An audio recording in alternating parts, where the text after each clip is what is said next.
Bismillah. Allahumma salli wa sallim wa barik alaihi wa ala alihi.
سبحانك لا علم لنا إلا ما علمتنا إنك أنت العليم الحكيم رب اشرح لي صدري ويسر لي أمري واحلل عقدة من لساني يفقهوا قولي أما بعد.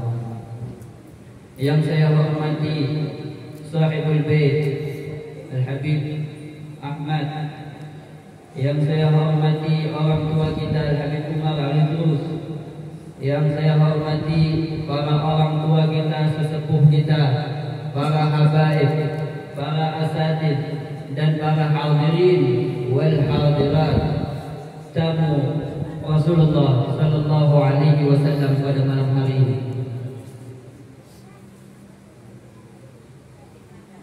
Alhamdulillah, kita bersyukur kepada Allah Subhanahu wa taala yang pada malam hari ini menghadirkan kita, mengumpulkan kita dalam satu majlis yang sangat mulia. Pada malam hari ini Allah mengizinkan kita mendengarkan lantunan pujian salawat dari munsyid kita yang Masya Allah tabarakallah suaranya. Pada malam hari ini Allah berikan kita kesempatan untuk apa? Mendengarkan bagaimana sifat-sifat Rasulullah sallallahu alaihi wasallam, bagaimana perangai kehidupan Rasulullah sallallahu alaihi wasallam. Allah izinkan kita mendengarkan akhlak Rasulullah sallallahu alaihi wasallam yang telah kita bacakan tadi. Maka bagi seorang hamba yang Allah Subhanahu wa taala, kita diwajibkan beriman kepada Allah dan Rasul.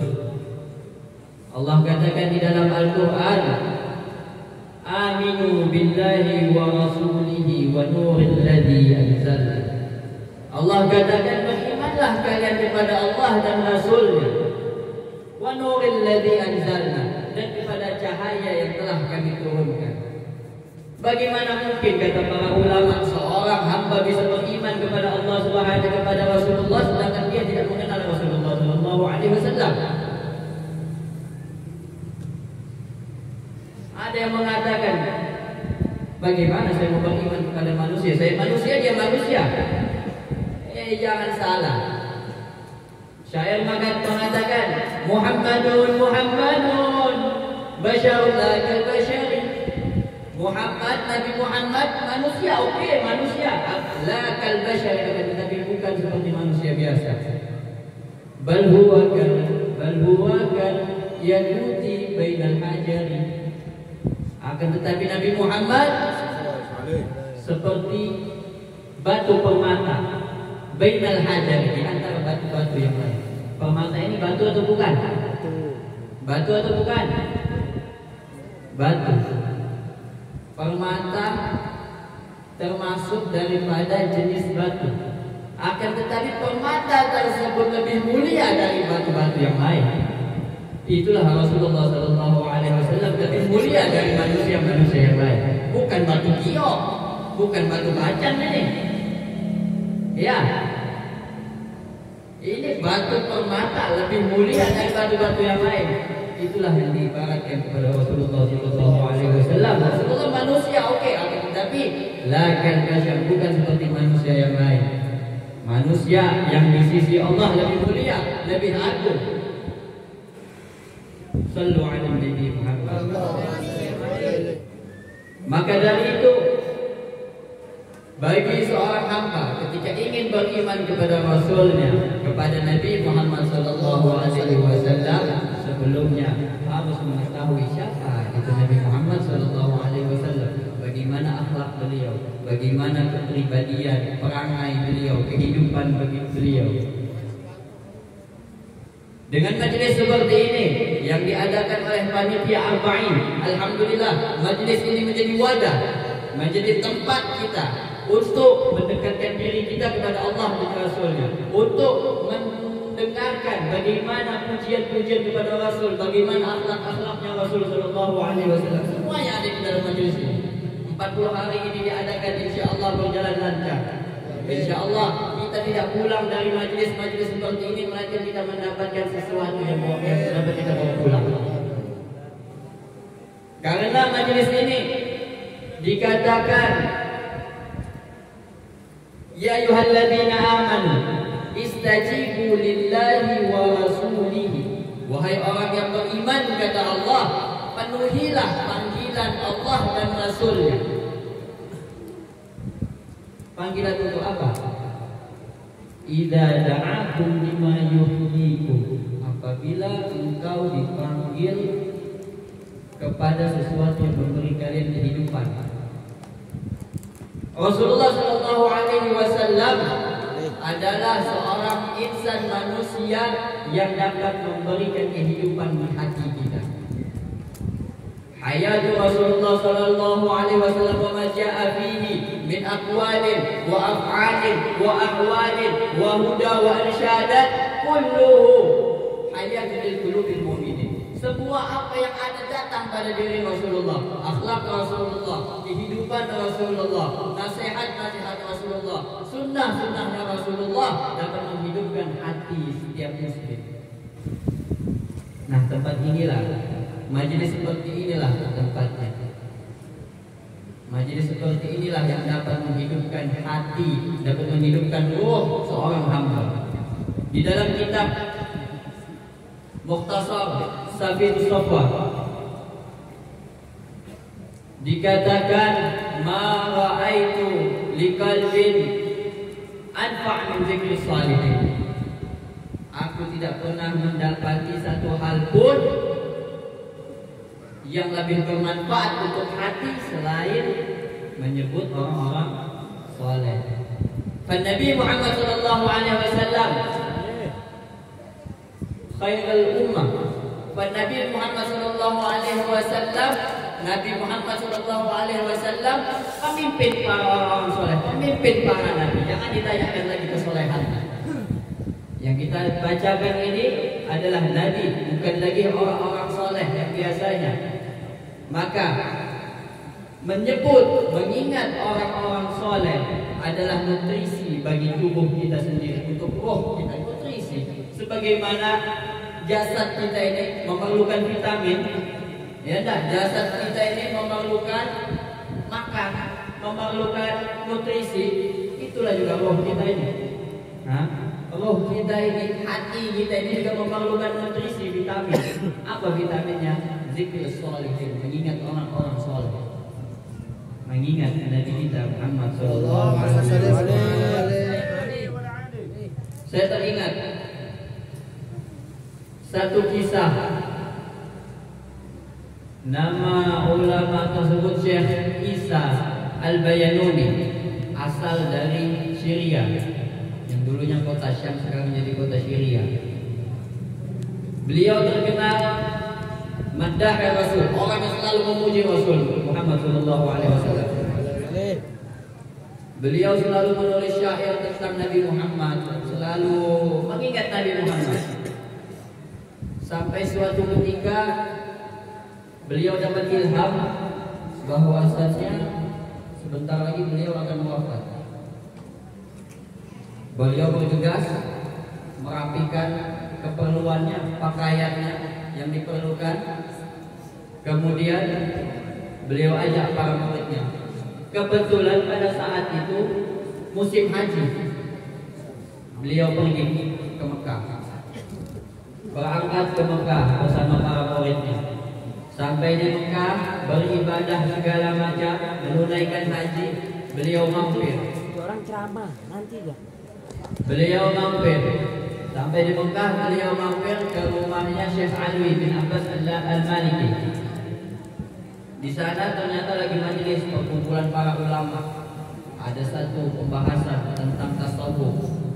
Dibahaslah pembahasan tersebut. Para ulama memaparkan, masing-masing ulama memaparkan pendapat mereka.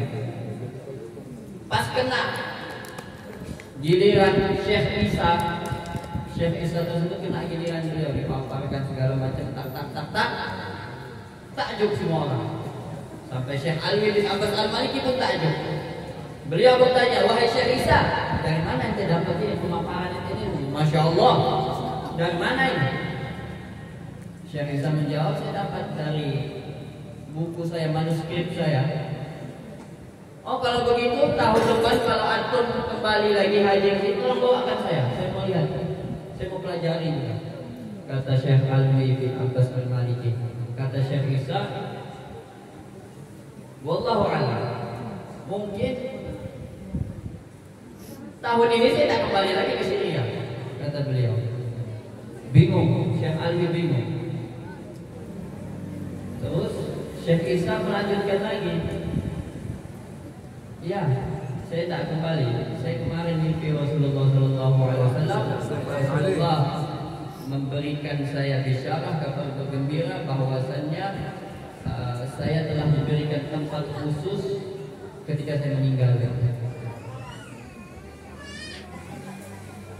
Dari situ para jamaah ulama semua sampai Syekh Alwi bin Abbas Al-Maliki pun terheran, kaget.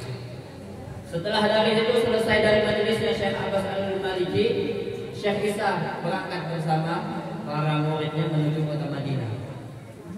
Di kota Madinah tersebut Syekh Isa jatuh sakit. 3 hari dirawat rumah sakit, kemudian beliau meninggal. Meninggalnya di Madinah, di samping Rasulullah SAW. Satu tanah dengan Rasulullah SAW, dikuburkan di pemakaman Baqi. Di pemakaman Baqi ternyata ada mereka di sana, saya kurang paham juga. Setiap 3 sampai 4 atau 4 tahun itu akan dibongkar, makam tersebut akan digantikan dengan baru. Dibongkarlah makamnya Syekh Isa tersebut, dibongkar. Ketika dibuka ternyata masih utuh makam tersebut. Jasad Syekh Isa tersebut masih utuh seperti baru dimakamkan sore kemarin. Ditutup kembali. Setelah 4 tahun lagi, 8 tahun total, dibuka lagi, masih utuh lagi, seperti waktu di 4 tahun yang lalu. Kemudian para pemuka Madinah sepakat sudah, kita jadikan makam ini, kita rawat makam ini, kita kasih tanda pengenal baik-baik. Dikenallah makam itu dengan makam Syekh Syami. InsyaAllah mudah-mudahan ada rezeki panjang umur kesempatan kita bisa ziarah ke sana, ziarah beliau makam Rasulullah SAW. Utuh, makam ulama ini utuh. 8 tahun dibongkar masih utuh. Setelah meninggal 2 tahun tersebut ternyata didapat syair-syair peninggalan beliau. Beliau meninggalkan syair-syair pujiannya kepada Rasulullah. Salah satu syairnya menyebutkan, Hibbil Habibi Muhammadin wa dawini, bermabuk payahlah kalian, maksudnya bersemangatlah kalian dalam mencintai Nabi dan keluarganya. Innal huyama bihubbihi yuqihi, sesungguhnya dengan kalian semangat bermabuk mencintai Nabi dapat membahagiakan hatinya. In mata jismuka apabila jasadmu mati fal hawa yuhyi. Apabila jasadmu mati nanti, maka cintamu kepada Nabi itu yang akan menghidupkan jasadmu. Bagaimana? Mungkin ini jasad bisa dihidupkan ini. Dijelaskan lagi sama Syekh Isa di dalam syair yang tersebut. Jasadun tamakkana hubbu Ahmad fihi. Jasad yang telah mendarah daging kecintaannya kepada Nabi Muhammad. Wallahi innal arda la yubnihi. Ketahuilah demi Allah, sesungguhnya bumi tidak akan memakan jasad tersebut. Fa kaifa yaqulu turab fa hubbuhu fi qalbi. Bagaimana mungkin tanah memakan jasad seseorang sedangkan di dalam hatinya ada kecintaan kepada Nabi? Wa bilisan wa madihi fi lisan fihi, dan pujian-pujian menghiasi mulutnya.